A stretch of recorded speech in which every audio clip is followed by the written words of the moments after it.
Flash Report. Flash Report! Nako, isang jeep nawala ng preno.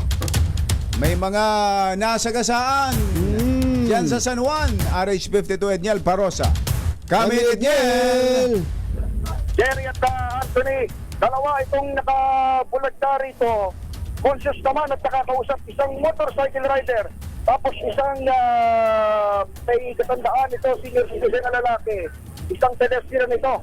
Dito yan sa tawid lamang ito ng Pure Gold sa Agora, lungsod ng San Juan. Ito yung makaraang matrasan sila ng isang pasaherong jeep na pakyat sana dito sa Pure Gold. Itong isang grocery family yan dito. Mayroong parking area. Ba't paatras? May parking. Paatras, Edniel? Paakyat sa parking, Jerry at paakyat. Tapos nawala ng preno. Naku po.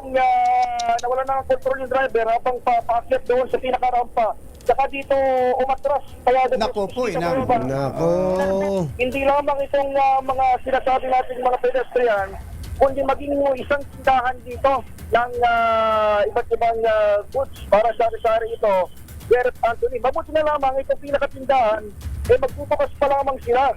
Dahil natin ngayon, medyo late magbubukas, ay mabukas pa lamang yung kanilang kapita ko lang yung ilan sa mga witnesses. Boss, magpapabukas pa lang kayo nung bumangga. Ito si Lolo, ano siya? Tawag niyo ba siya? Ito na banting kasi ang kaso ko nandun na siya eh. Pedestrian si Lolo. Opo. Naglalakad siguro dito. Isa mga tauhan ditong tindahan na ito. Wasak itong pinaka-gate habang may minimal damage sumiran sa mga property. Pero ang inasabihan natin ngayon ay pinapantayan din ay itong matanda rito. Nakakausap mo siya at ang sinasabi niya, Jerry, actually ay taga rito lang siya malapit at kami binamagod siyang lugar. Pero hinahayaan na natin na kumausap sa kanya yung mga rescue personnel dito. Oo. Lamang at mayroon dito isang parang bubulog sila tapos si... Bali, ilan yung nakikita mong mga injured dyan, Edniel? Isang rider ng... Ang rider. Meron pang may matanda pa sa likod na nakikita ko. Yun, ihimas ng isa. Yan yung pinaka-nakatrasan. Gabuning at Jerry. Dararat niyan dito, itong police ng San Juan para magsagawa ng siyempre ay pag-alalay at imbestigahan na rin itong insidente. Maliban doon sa binakit properties, isang motorsiklo, dalawang sasakyan, Yung isang coaching kulay pula na nasa gilid, tinamaan din? tinamaan din yan. At maliban doon sa kotse na yan, sa kabilang side ng jeepney, tinamaan din yung isang sasakyan din dito. Dalawang sasakyan, isang motorsiklo. Tapos ito, yung dalawa nating mga injured na kababayan. Yung pinaka-driver nitong jeep, nakita ko lang. Sige, kuya. Pakikwento naman, sir. Pasaglit lang, ano nangyari doon sa sakyan mo? Kuya, bakit po ko na Pure Gold? Bali, nabitin po ako ng primera. Umalis po yung primera. Mag-preno na ako. Bigla po pumutok yung preno. Sa 30 ko rin, nagdire-diretso na.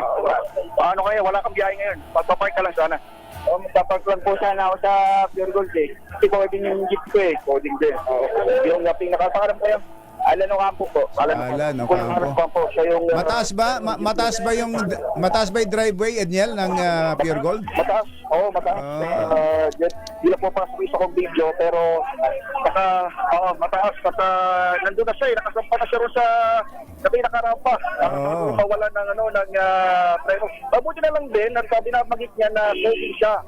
Wala siyang ibang sakay, maliban doon sa kanyang babaeng pahinante. At silang dalawa lang at saka ilang materyales yung laman ng jeepney.